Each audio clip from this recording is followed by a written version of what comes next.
Hello শিক্ষার্থী বন্ধুরা, কেমন আছো সবাই? আজকে তোমাদের পড়াবো পঞ্চম অধ্যায়ের পঞ্চম পরিচ্ছেদ, এসো দেশকে ভালোবাসি। দেখো এখানে কি আছে, তুমি কি তোমার দেশকে ভালোবাসো? কেন, লেখো।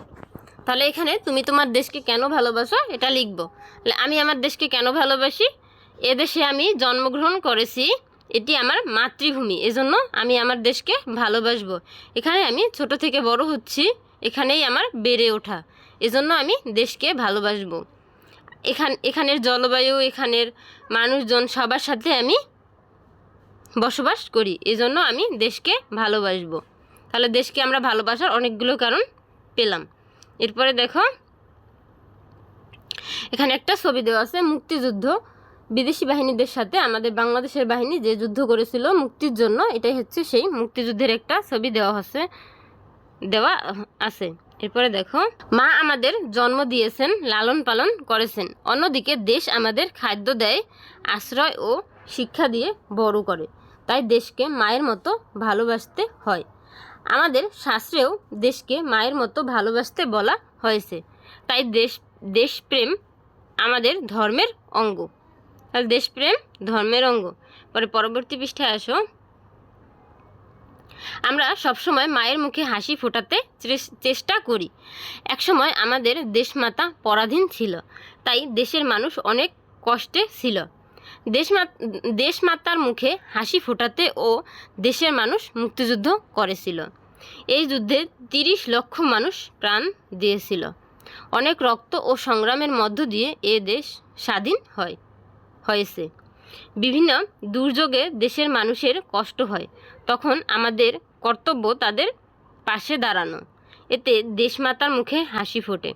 কোভিড-19 মহামারীর সময় আমরা একে অপরের পাশে দাঁড়িয়েছিলাম, ফলে অনেক দেশের চেয়ে আমাদের ক্ষতি কম হয়েছে।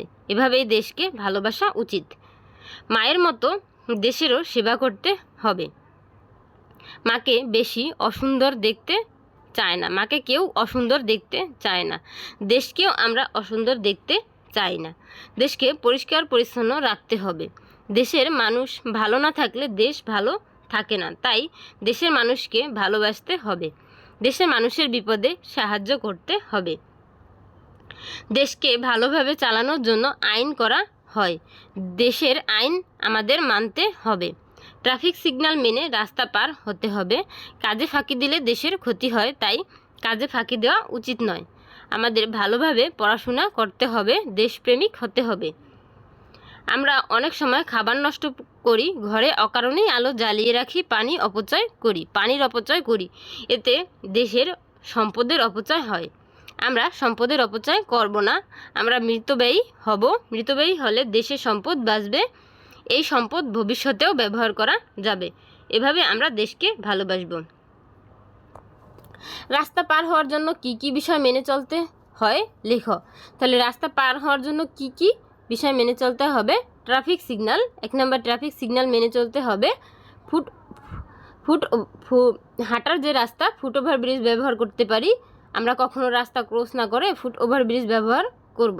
3 নম্বর জেব্রা ক্রসিংগুলো দেখে রাস্তা পার হব, যেখানে ফুট ওভার ব্রিজ না থাকে ক্রসিং দেখে পার হব।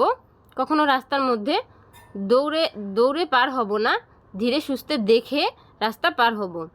অবশ্যই ট্রাফিক সিগন্যাল দেখে পার হব। যাচাই করি, তুমি যদি একদিনের জন্য বাংলাদেশের প্রধানমন্ত্রী হও, দেশের জন্য কোন কাজটি সবার আগে করবে, কেন, লেখো। তাহলে তুমি যদি প্রধানমন্ত্রী হও কোন কাজটি করবে? দেখো এখানে তুমি যদি প্রধানমন্ত্রী হও তাহলে কি কাজ করতে? অবশ্যই কি করতাম আমরা, পড়াশোনার বিষয়ে আমরা আরও সচেতন হতাম।